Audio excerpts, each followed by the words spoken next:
زندگی آخر رلا ہی دیتی ہے، پھر چاہے ہم اپنے ماں باپ کے کتنے ہی لاڈلے کیوں نہ ہوں۔ بے شک۔ وسیم بھائی، یہ کوٹ ہے اشفاق احمد صاحب کا میرے سامنے، تو یہیں سے آغاز کرتے ہیں آج کی بات کا کہ ڈو یو تھنک کہ زندگی واقعی اتنی مشکل ہے؟ بالکل، اصل میں دنیا کی سب سے جو غیر یقینی چیز ہے نا وہ زندگی ہے، اور سب سے یقینی چیز موت ہے۔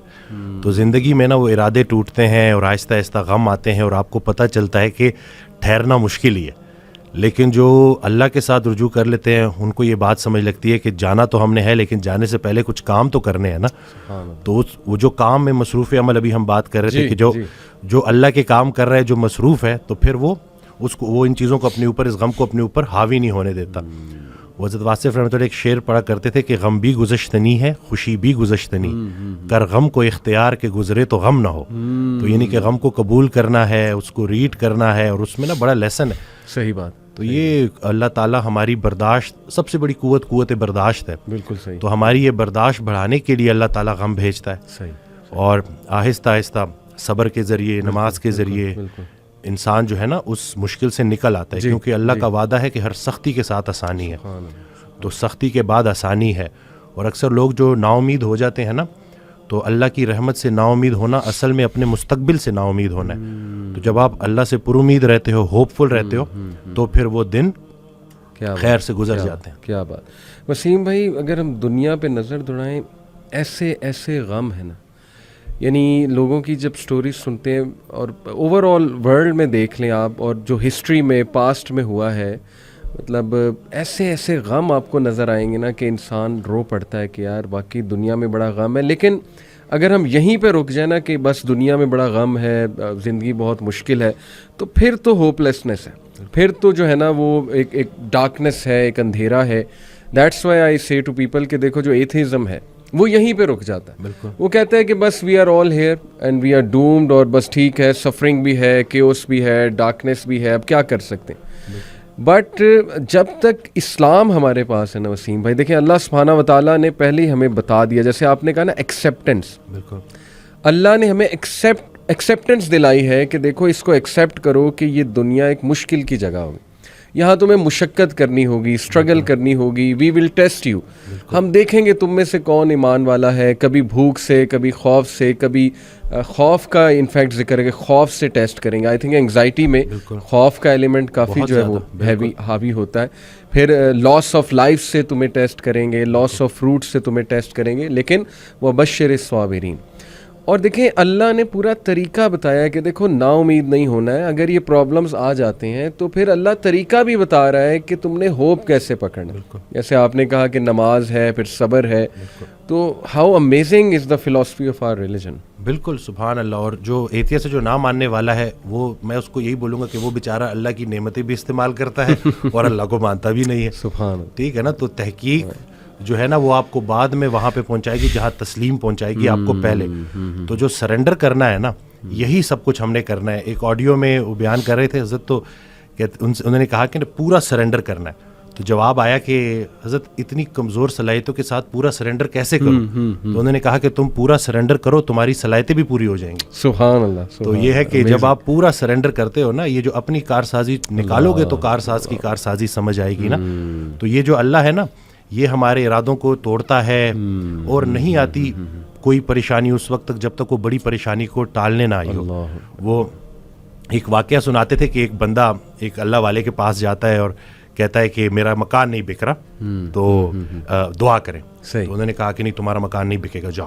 تو وہ بڑا پریشان ہوتا ہے، پھر دوبارہ جاتا ہے، کہتے ہیں کہ آپ دعا کریں، کہتے چلو میں دعا کر دیتا ہوں۔ وہ مکان بک جاتا ہے۔ تو وہ اس اللہ والے کے پاس جاتا ہے اور اس سے پوچھتا ہے کہ آپ جب میں پہلی دفعہ آیا تو آپ نے کہا کہ مکان نہیں بکے گا، صحیح، اور جب دوسری دفعہ آیا تو آپ نے کہا کہ بک جائے گا۔ تو کہتے ہیں کہ پہلی دفعہ جب تم آئے تھے تمہارا ماتھا روشن لگ رہا تھا، صحیح، تمہارے ماتھے پہ خوش قسمتی کے آثار تھے۔ سبحان۔ دوسری دفعہ جب تم آئے تو تمہارے ماتھے سے بدقسمتی کے آثار آ رہے تھے، کیونکہ بڑا بدقسمت ہے وہ انسان جس کی زندگی میں اس کا گھر بک جائے۔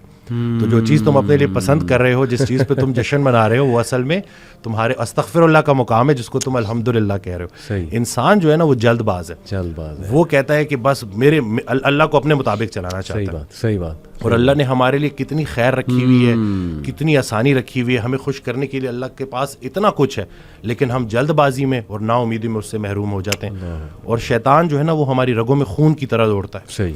تو اس کا طریقہ واردات ہے ہی یہ وسوسہ دینا. وسوسہ جو ہے نا وہ ایمان کی نفی ہے, اور یقین جو ہے نا وہ وسوسے کو نفی کرتا ہے. کیا بات. تو ہم نے یقین کو پختہ کرنا ہے. یقین نور ہے, شک اندھیرا ہے. تو اسی طرح سے یہ وسوسے کے اوپر سوال کیا گیا تو حضرت کہتے ہیں کہ میرا اللہ پہ یقین بے گماں ہے جو علم بن گیا. تم بھی وہ یقین پیدا کر لو, تمہیں بھی علم مل جائے گا. زبردست. تو یہ جو شک ہے نا وسوسہ, یہ آج کل بڑا کامن ہے کہ یہ لوگ اسی وجہ سے نا اندھیروں میں ہیں. جی جی, تو شک کی وجہ سے. بالکل. اچھا, یہ آپ نے جو بات کی نا کہ انسان جلد باز ہے, اس پہ مجھے قرآن کی ایک آیت بھی یاد ہے. اللہ سبحانہ و تعالیٰ نے انسان کی یہ نیچر بتائی ہے. سورہ معارج میں اللہ سبحانہ تعالیٰ کہتے ہیں کہ بے شک ہم نے انسان کو نگرڈلی اور اینکشیس پیدا کیا. بالکل جلد باز ہے. جب خیر آتی ہے تو آپے سے باہر ہو جاتا ہے, اور جب کوئی ڈیفیکلٹی آتی ہے تب پینک ہو جاتا ہے. بالکل. الا المصلین ایکسیپٹ دوز ہو آفر. سبحان اللہ. یعنی اللہ نے سلوشن بھی ساتھ بتا دیا کہ نہیں, نماز تمہاری ان چیزوں کو چیک کرے گی. سجدہ کرو اللہ کے آگے, اور وہی آپ کے علی بات ہے کہ یقین. اور میں تو سمجھتا ہوں وسیم بھائی کہ ہماری زندگی میں جتنے بھی مسائل آتے ہیں نا وہ اللہ کی ذات پہ یقین دلانے کے لیے تو آتے ہیں کہ دیکھیں ہمارے ہاتھ میں تو ہے ہی کچھ نہیں. انسان پہ کبھی کبھی ایسا کوئی پرابلم آ جاتا ہے اس نے ایکسپیکٹ بھی نہیں کیا ہوتا. دس از ویئر, جیسے حضرت علی صلی اللہ عنہ نے کہا تھا نا کہ میں نے تو اپنے ارادوں کے ٹوٹنے سے اپنے رب کو پہچانا. تو اگر یہ چیزیں ہوتی نا وسیم بھائی تو کیسے ہم اللہ سبحانہ و تعالیٰ کو پہچانتے, اللہ کی پاور کا ہمیں کیسے احساس ہوتا. بالکل. اشفاق احمد صاحب کی بات سے آپ نے سٹارٹ کیا تھا تو مجھے ایک واقعہ یاد آ گیا کہ ایک شخص ان کے پاس گیا اور کہا کہ اشفاق صاحب کوئی زندگی آسان کرنے کی ٹپ دے دیں. تو انہوں نے کہا میں تمہیں موت آسان کرنے کی ٹپ نہ دوں.